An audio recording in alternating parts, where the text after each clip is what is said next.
Hey guys, it's Ethan from Zimmer Labs, and this is a pretty cool video in that I'm pretty happy with the outcome on this guy. This is what I think I'm gonna call a refresh, a Graflex refresh lightsaber.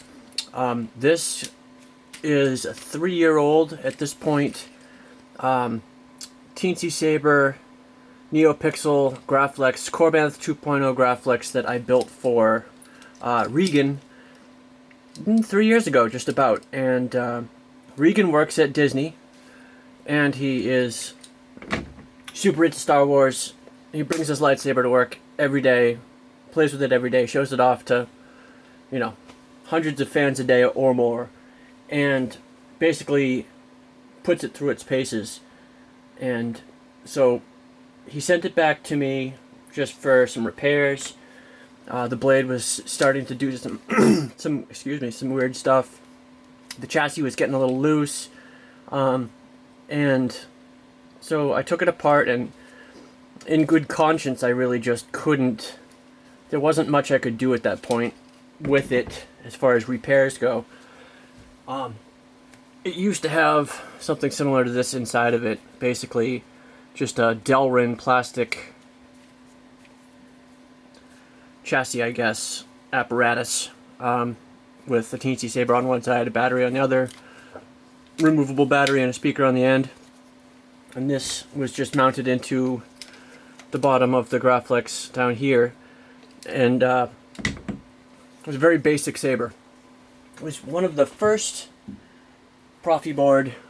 Teensy Saber, sorry. One of the first Teensy Saber NeoPixel sabers I built. Probably I don't know, if I'm guessing, I'd say it was like the 4th one that I ever built. So, the fact that 3 years later it's still running and still doing well, with the exception of the inner architecture of it just wasn't holding up because of a lot of abuse and a lot of use and, a lot of swapping of battery.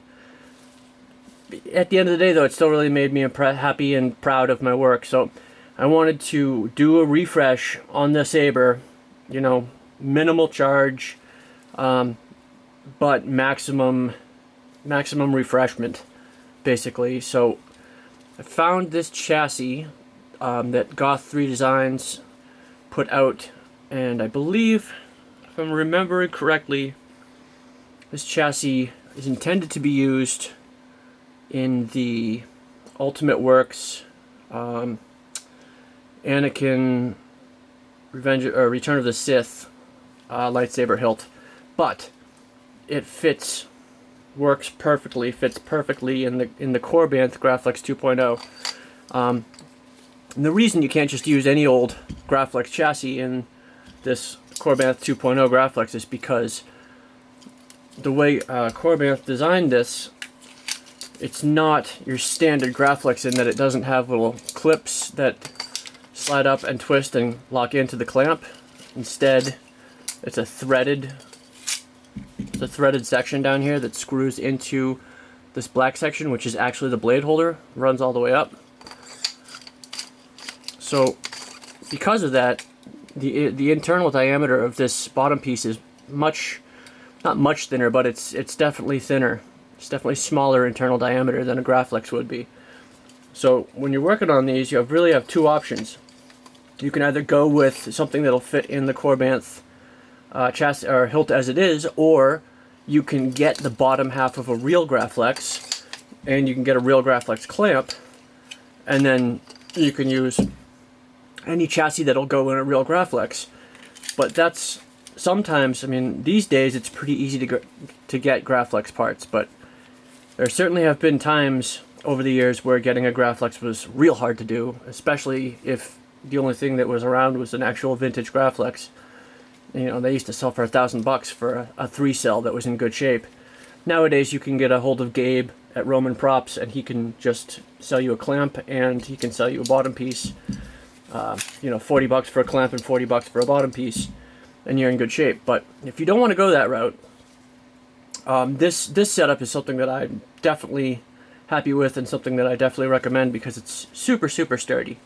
So Regan, I hope you like this. Let me know. Get back to me as soon as you have a chance to watch the video and tell me what you think. What we've got is a removable door here, and the way this works is there are two brass rods that run basically from about here all the way down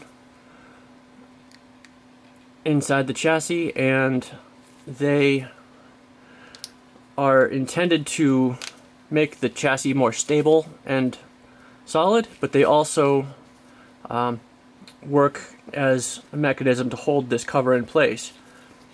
Now this cover actually doesn't pop off, isn't supposed to pop off like that. It's supposed to be permanently mounted because these little tabs are actually loops, but because sometimes you just need to get access to this area, you know, the USB or the SD card, I wanted to make this removable. So all you have to do to get there is to just trim the loops into clips. Just cut off the very bottom of them, and then instead of being permanent, they are snap-on clips. And they're really rugged. If you trim it off correctly, not too much, you know, the minimum amount that's required to make this work, they stay on really firmly and tight, and they're not, you know, you're not liable to drop this cover. So that's structural part one. And then part two, the hard part, really the main thing about this guy that was a bit of a challenge was how do you get this chassis mounted to this hilt, because it's not designed to be used for this hilt. And this hilt, the inside of the blade holder here it's a 1-inch blade holder, so basically you have a threaded section, and then inside around here you have an area that is tapered going in. It's about 1.25 inches, and it tapers down to 1 inch and then just runs straight. So I've never personally seen a chassis that has a tapered, you know, not convex, but an angled tapered side to it that you could use to slide up into this section here and have it sit flush, and then you could put to a set screw to mount it. I've never seen a chassis that's designed like that. And with this chassis, it's no different. It's flat on the bottom here. So to get this guy to mount, I took advantage of the other two metal architectural pieces that are in this chassis. There's two steel rods that run down the side on both sides, and what I did was I cut them so that they ran the full length of the chassis and then about another 3/4 inch, and I just simply drilled 2 holes into the bottom of this blade holder, and then used some really good epoxy to mount these metal poles into the blade holder. So now, if you need to remove this, you can simply wiggle it down and pull this chassis down, and the metal rods will stay in place in the blade holder. But I did actually put a drop of epoxy in both sides on the chassis as well, so that this is more permanent. So I'm not gonna snap the epoxy to pull this guy out. Just, you know, suffice it to say, that's how it's mounted, and that's how you would remove it if you wanted to. But the point is, this guy is rock solid. It's going to be able to withstand a lot of use, a lot of abuse, a lot of battery swapping, a lot of battery removing. And as you could see, you know, putting the battery in, taking it out is not difficult. It doesn't require patience or a lot of care and, you know, attention to lining it up.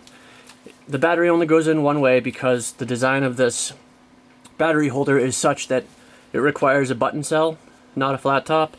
And if you have a flat top, it will, no matter which way you put it in, upside down or whatever orientation, it will work or it won't work, and it won't reverse polarity and fry your board or anything, because there's an inset metal contact here, so it requires this little button to actually make contact. So if you put this in upside down, oops, I put it in wrong, it's not going to do anything because this is flat and it won't touch there. So that's the other nice thing about this guy.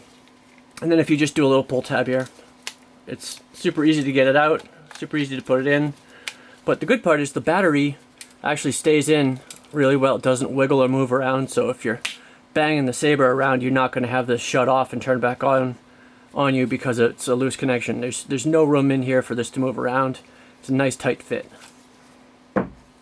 Down here, I added a main power switch just because I always want to have a main power switch on all my sabers, because you don't want to have the battery, you know, even if this has a deep sleep mode and even if you're not using it, if there's a battery in it and there's any, you know, slow current draw from the electronics, you're gonna end up screwing up and forgetting and not pulling this battery out and draining this battery too far and killing it. And then at that point, it's actually a little dangerous, and you may not be able to get it to recharge again if you drain it too far. So you always want to have a kill switch. You always want to use your kill switch. So this is a great place to put it. There's no actual spot in this chassis intended for a switch, but this guy fits perfectly well down there. So that's where we put it.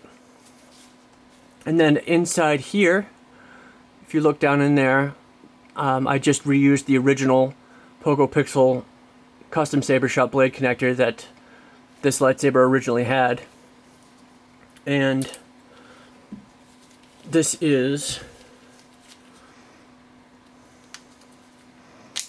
the original Profi board that was in the original build that I did for him. So it's a reincarnation of the same 3-year-old lightsaber that I did for him, but it's nicely refreshed with a nice new chassis, and hopefully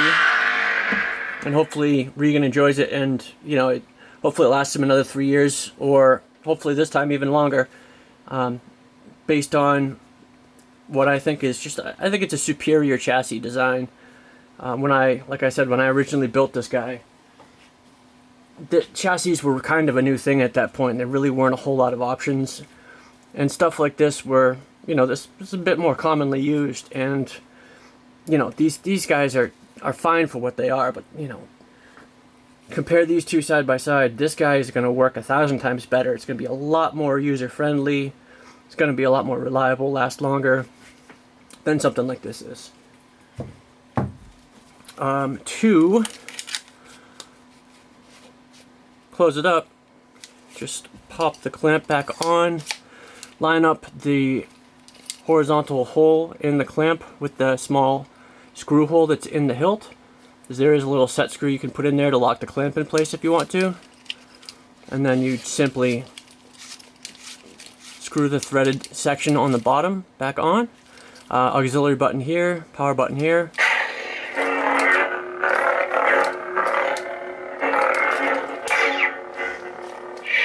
And this guy's got all the newest sound fonts and sound effects that the Profi board and TNC Saber have to offer. Smooth swing, accent swings, localized clash, localized blade lockup,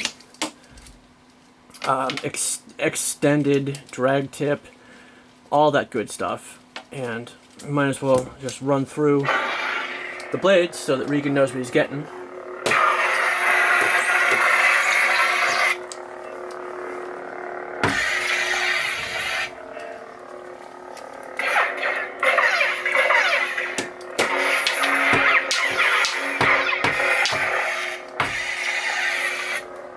So you got blue to begin with. This is deep sky blue, I think.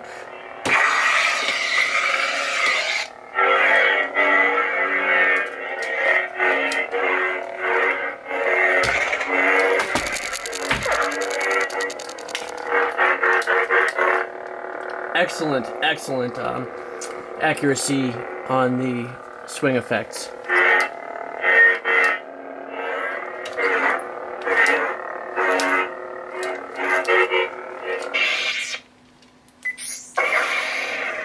This guy is a more on the whiter side of blue.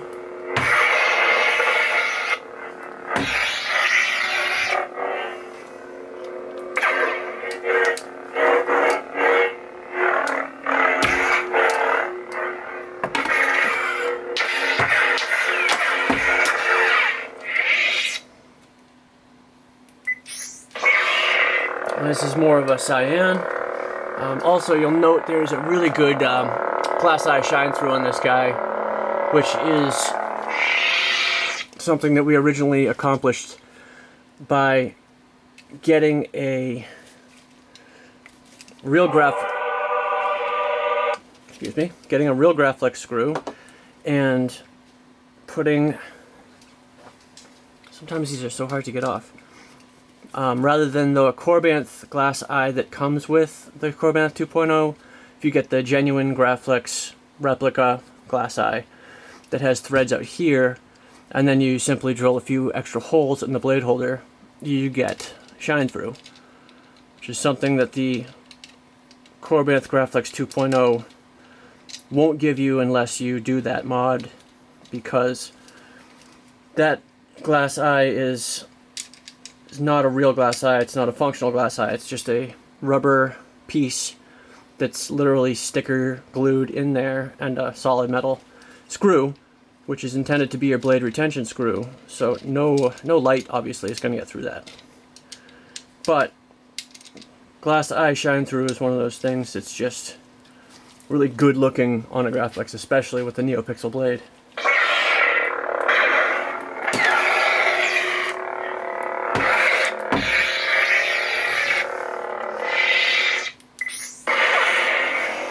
Electricity blade.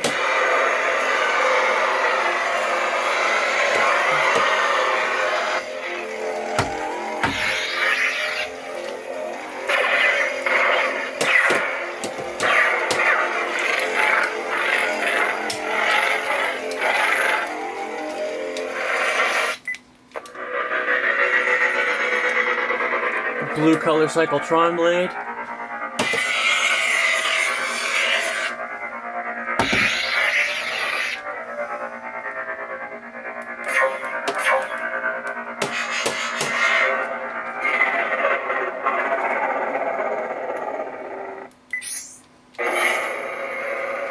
This is another color cycle blade, but this is the faster turbine blade that goes from yellow to white to blue when you fire it up.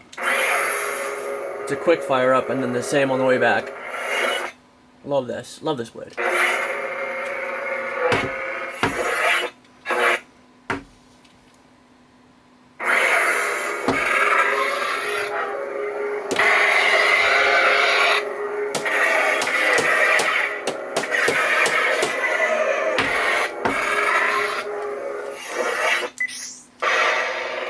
This is a blue fire blade.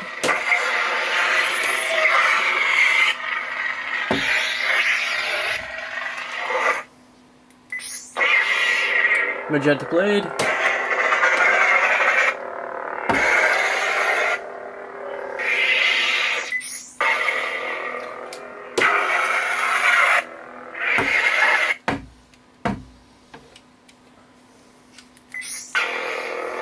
It's a yellow blade with blue contrast effects.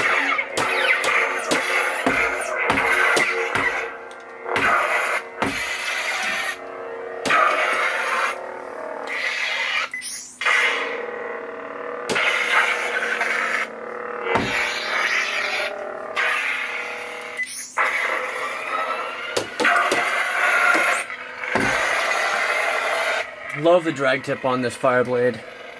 Its colors are intense. They're super organic in that they actually genuinely look like you're dragging a lightsaber blade.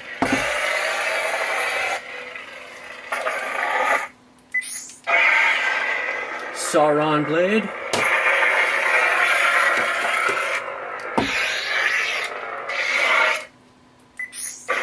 And back to the beginning with the blue. And that's about it with this guy. Thank you guys for watching. For those of you guys who have an older 2 or 3 year old, if you guys were kind of a early adopter of NeoPixel technology and you've got something that's, you know, maybe been sitting around for a couple of years, maybe a little beat up, you could do a refresh like this. This cost very little to do. Basically used all the original components, all the original electronics, basically just a chassis refresh, a little bit of redesign, and totally breathes new life back into the saber, and basically makes it seem like it's brand new again. Hopefully Regan's super happy with it, and hopefully he gets a bunch more years of use of it, bringing it to work at Disney, and making all of his guests and customers excited to see him. Regan, let me know, and everybody else, thank you for watching.